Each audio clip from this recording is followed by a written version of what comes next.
안녕하세요. 빛을 담은 교회 이정훈 목사입니다. 이번 한 주도 하나님께서 우리에게 주신 그 말씀을 통해서 왕으로 우리 안에 계시는 그 왕의 말씀에 순종하며 살아가는 저와 여러분들 간절히 축복합니다.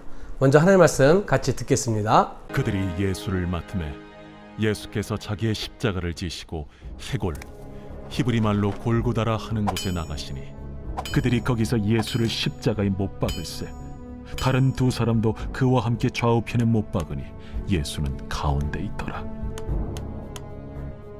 빌라도가 패를 써서 십자가 위에 붙이니 나사렛 예수 유대인의 왕이라 기록되었더라.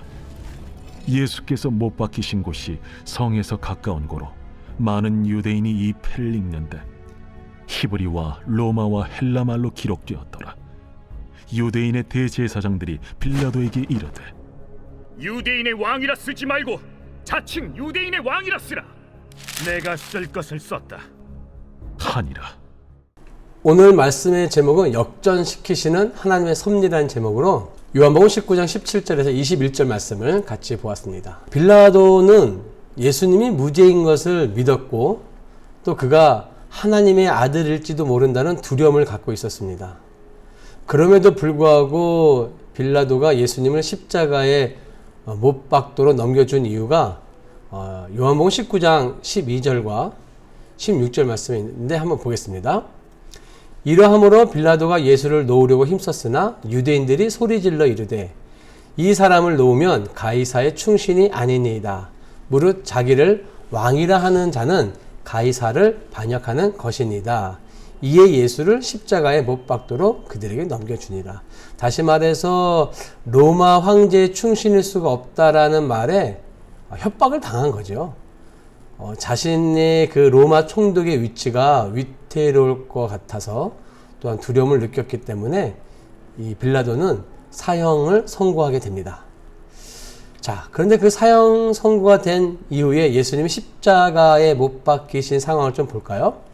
요한복음 19장 18절 말씀에 그들이 거기서 예수를 십자가에 못 박을새 다른 두 사람도 그와 함께 좌우편에 못 박히니 예수는 가운데 있더라.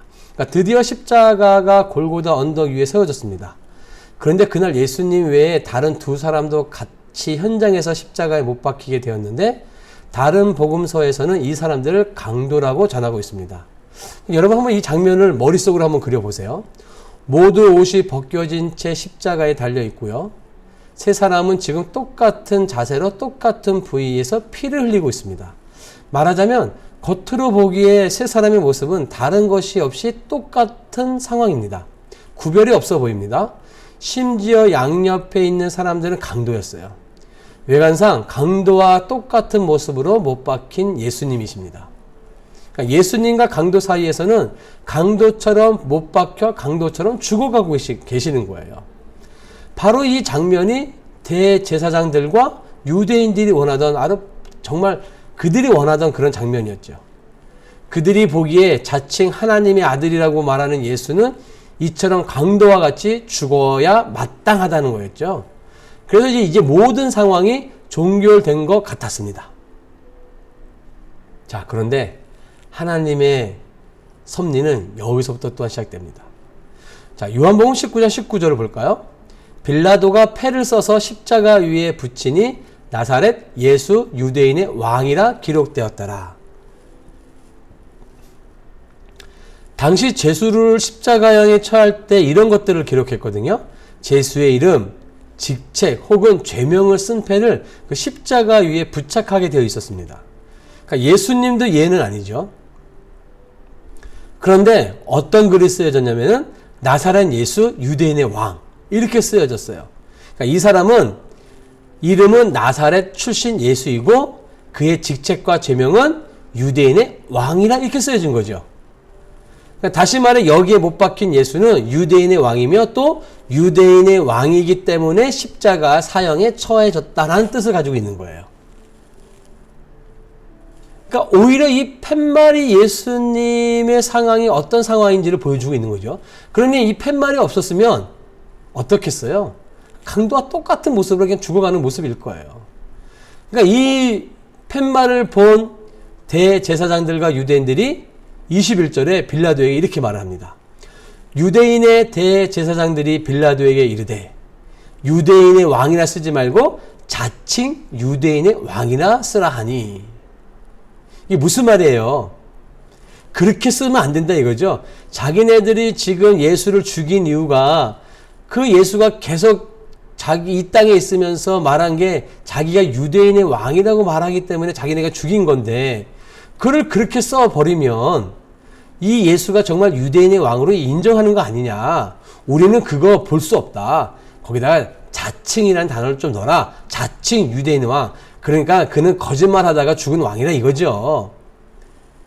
그랬더니 그런 유대인들의 그 말에 빌라도가 어떻게 말을 하냐? 22절입니다. 빌라도가 대답하되 내가 쓸 것을 썼다 하니라. 이게 무슨 말이에요? 왜 거절했죠? 다시 말하면 이젠 빌라도 총독의 자존심이 상한 거예요. 그 전까지는 자기가 두려워서 그들이 상소문으로 황제에게 올린다고 하니까 자신의 위치가 두려워서 어쩔 수 없이 예수님을 십자가에 내놓았는데, 거기에 이 팻말까지 유대인들이 또 뭐라고 하니까 이제는 자존심이 상한 거예요.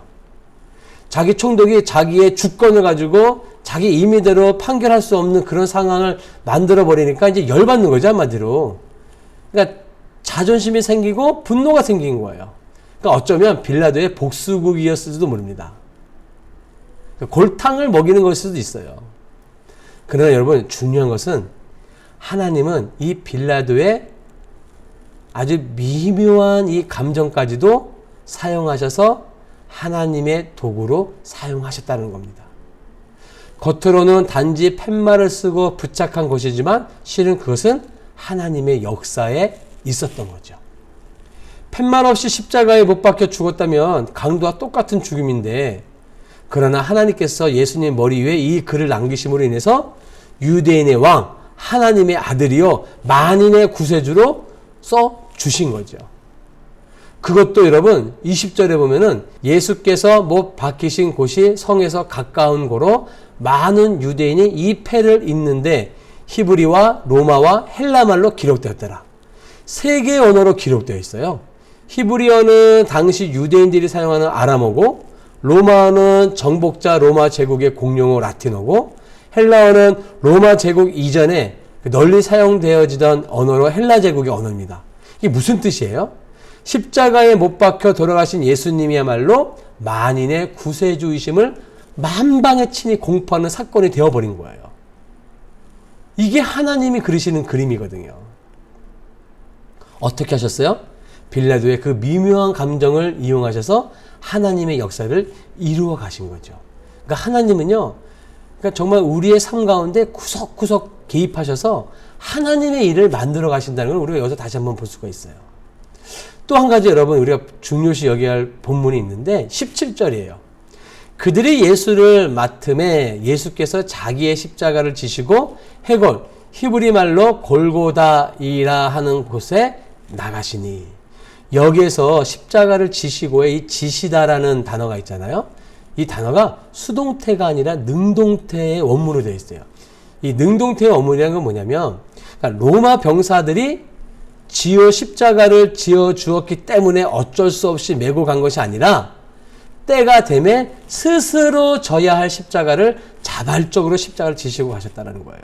물론 중간에 십자가가 버거워 넘어지기도 하셨고 구레네 시몬의 도움을 받기도 하였지만, 개 끌려가듯이 끌려갔지만 친히 자진하여 죽음의 골고다 언덕으로 나아가셨다는 것을 이 땅에 오신 목적이 여기서 보여주는 거예요. 그러니까 이런 예수님의 모습에 하나님의 귀한 선물을 우리에게 주신 거죠. 그게 뭐예요? 유대인의 왕. 그걸 우리에게 선물로 주신 거예요.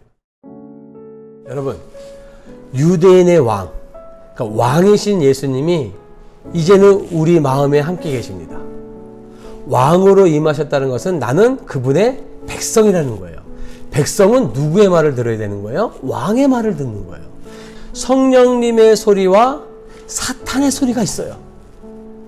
예수 믿는 우리이지만 사도 바울이 고민했던 것처럼 오라 나는 공고한 사람이다. 그러니까 내가 예수님을 믿어도 내 안에서는 하나님의 소리와 사탄의 소리가 싸운다는 거예요. 왕이신 하나님이시지만, 그러나 우리는 그때 어떻게 해야 돼요? 하나님의 백성이 누구의 말을 들어야 돼요? 하나님의 백성이니까 하나님의 말을 들어야 되죠. 사탄의 소리를 듣는 게 아니라. 거기에 선택은 우리가 해야 되는 거예요. 그 선택이 나를 생명의 성령의 법으로 이끄는 것이 되는 것이 되고, 그렇지 않으면 사망의 법으로 가는 거예요. 하나님의 나라, 하나님이 나의 통치자가 되어주셔서 그 통치자의 말을 듣는 그곳이 뭐예요? 천국입니다, 여러분. 그곳이, 그 현장이 천국이에요. 천국은 꼭 죽고 나서만 가는 곳이라고 생각하시면 안 돼요. 천국은요, 이 땅에서도 맛볼 수가 있어요. 하나님의 통치를 순종하는 자, 그 현장이 뭐예요? 하나님의 나라, 천국이 될 수 있는 겁니다. 그 예수님이 왕으로 오셨어요. 그 예수님이 2000년 전에 그 십자가의 죽으심으로 인해서 왕이심을 선포하셨어요.